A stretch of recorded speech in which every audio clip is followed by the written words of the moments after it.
Je suis restée une dizaine d'années plutôt isolée.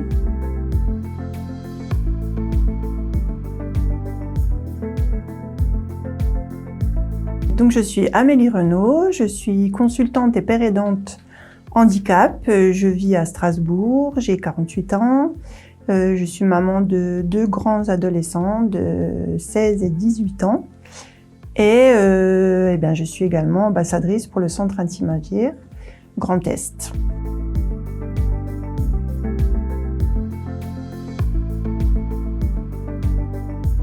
Alors, avant d'être ambassadrice Intime Agir, j'avais été sollicitée pour participer en fait au comité de pilotage pour la création du centre quand les ARS ont ont fait les appels à projets pour la création des centres ressources. Et puis, il m'a semblé par la suite naturel de rejoindre le centre sous une forme ou une autre. Et quand on nous a proposé le système des ambassadeurs, je me suis dit que c'était vraiment l'occasion de continuer à participer à l'aventure des centres ressources régionaux.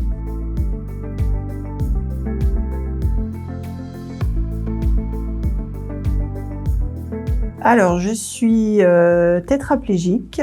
J'ai eu un accident de la route quand j'avais 16 ans, donc en 1995.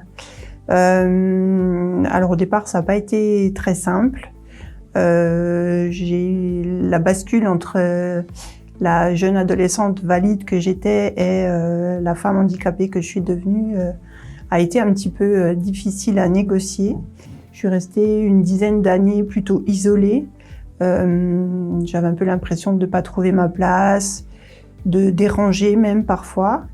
Et ce qui a vraiment aidé à ce que je revienne un peu au monde, on va dire, c'est quand je suis devenue maman. J'ai eu 2 enfants en 2006 et en 2009. Et ce statut de maman, en fait, m'a donné la légitimité qui me manquait depuis cet accident pour reprendre un peu pied dans la société, notamment avec un engagement assez important dans l'associatif et dans le domaine du handicap.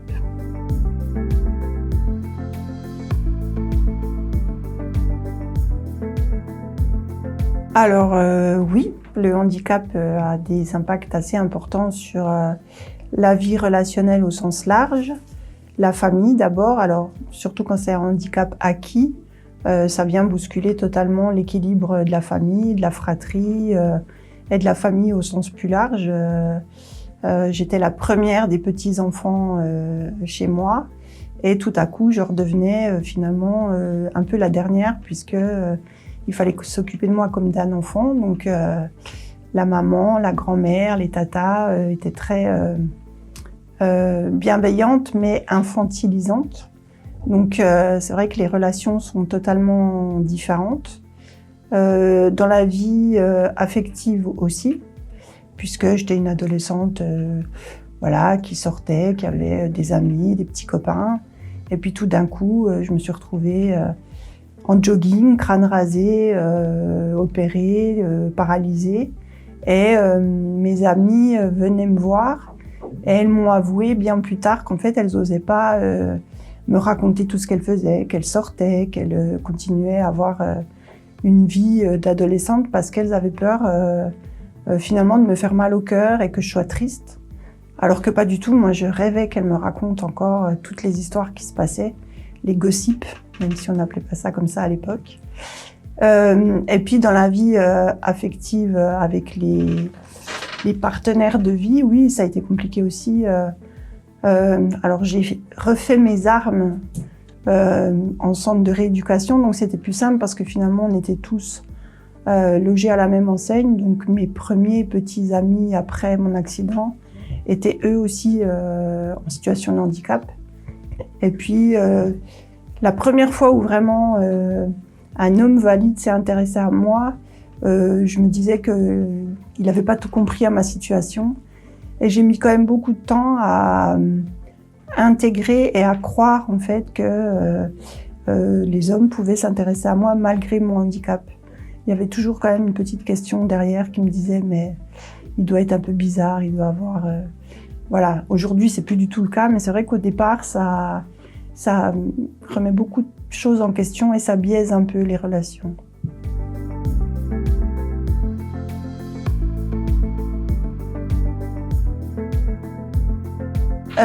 Oui, je suis maman donc de Gabriel qui va avoir 20 ans et Jade qui aura 17 ans. Comment j'ai vécu ma parentalité?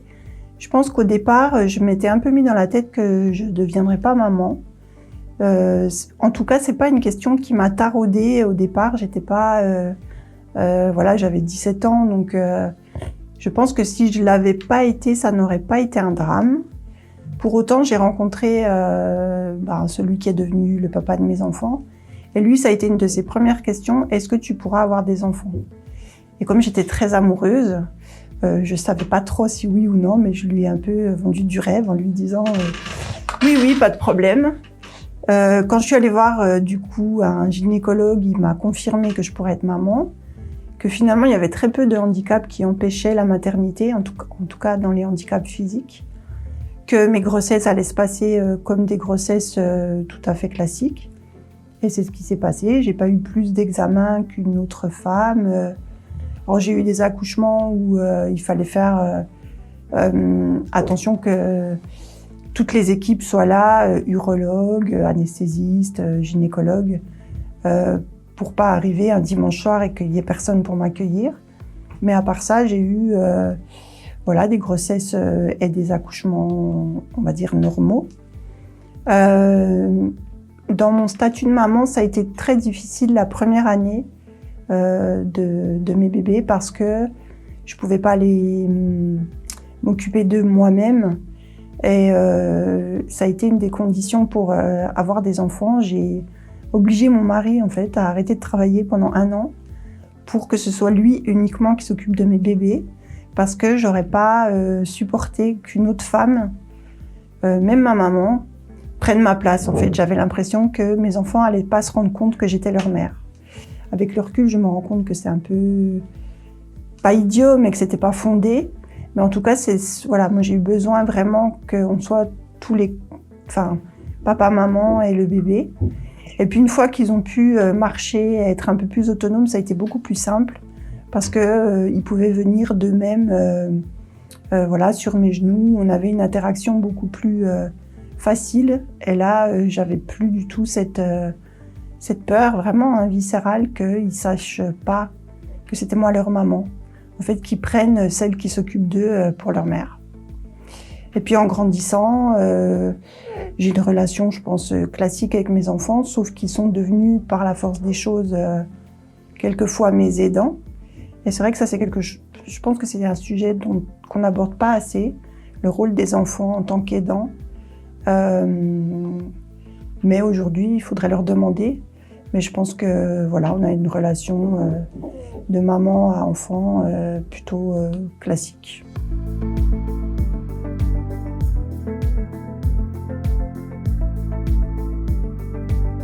En plus d'avoir un handicap physique, j'ai découvert très tardivement que j'avais également des troubles psychiques, notamment un trouble bipolaire de type 1 et un trouble de l'attention, du déficit de l'attention avec hyperactivité. J'ai toujours eu le sentiment que quelque chose fonctionnait pas très bien. J'avais des humeurs très changeantes. J'avais parfois mon ex-mari appelait ça des lubies. Voilà, j'avais en période de manie des idées un peu folles et puis des périodes peut-être pas de dépression mais de profonde mélancolie que j'avais beaucoup de mal à expliquer. Et puis c'est en fait en diagnostiquant le TDAH de ma fille que, en discutant avec la psychologue, elle m'a un petit peu aiguillée en me disant que souvent les chiens font pas des chats.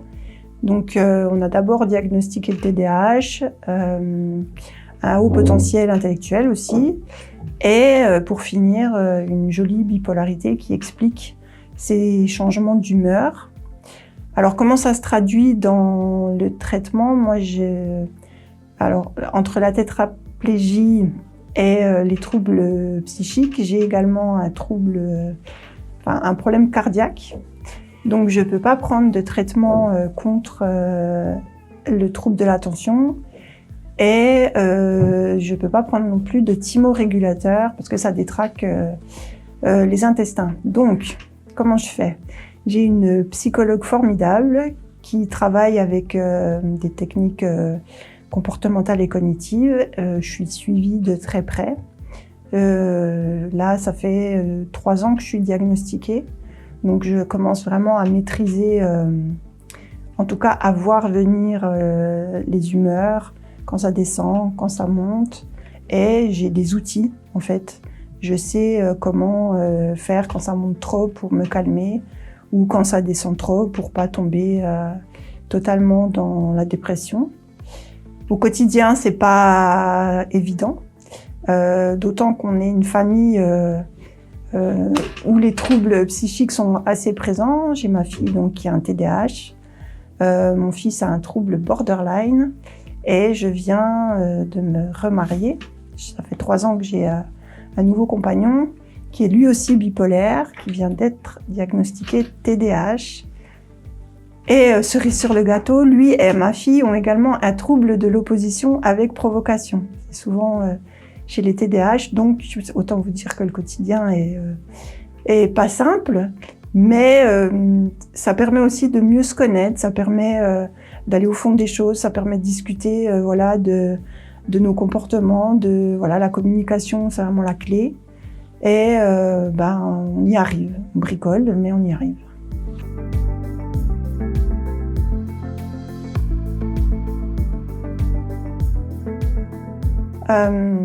Je pense que mon expérience, qui est devenue, je dirais même une expertise, est essentielle en fait aux personnes qui sont atteintes des mêmes troubles, des mêmes handicaps que moi, également pour les professionnels parce que quand j'ai eu mon accident, j'avais 16 ans et j'aurais rêvé de rencontrer une femme qui avait 20-30 ans d'expérience et qui aurait pu m'expliquer, me raconter, me rassurer, parce que je me posais beaucoup de questions, quelle allait être ma vie, quelle allait être mes possibilités de travailler, d'avoir une vie relationnelle, j'avais tellement et personne n'avait les réponses finalement, puisque les professionnels, malgré leur savoir théorique, ne pourront jamais nous expliquer ce qu'on ressent vraiment le jour où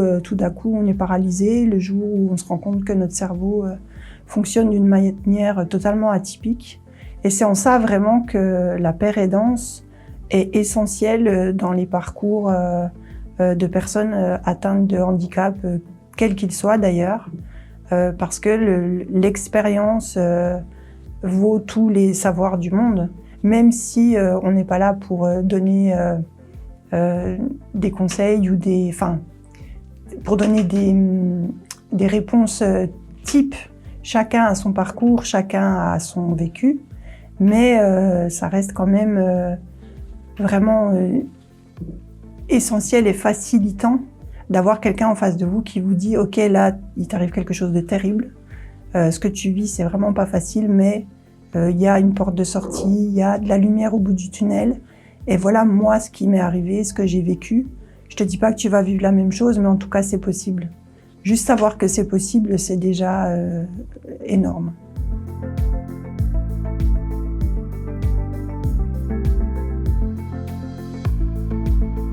Mon rôle d'ambassadrice, je le prends vraiment à cœur parce que ce centre ressources, je le trouve essentiel lui aussi, dans le sens où il aborde des questions qui sont encore malheureusement tabous.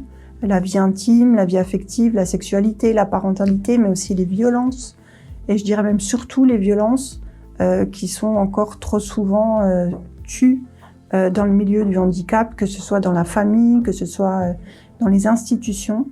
Et ce rôle d'ambassadrice, vraiment, c'est quelque chose qui me tient à cœur, et représenter le centre ressources sur mon territoire qui est l'Alsace, J'essaie tous les jours de le faire du mieux possible, de prendre des contacts, de représenter les valeurs et les engagements du centre, et de travailler en plus avec d'autres ambassadeurs, avec les responsables du centre, faire des retours sur ce qu'on vit, proposer des projets, voilà, être vraiment au cœur de ce processus-là. C'est pour moi extrêmement gratifiant d'un point de vue personnel, et puis je pense vraiment bénéfique, autant pour les personnes handicapées elles-mêmes, mais pour les professionnels, pour les institutions,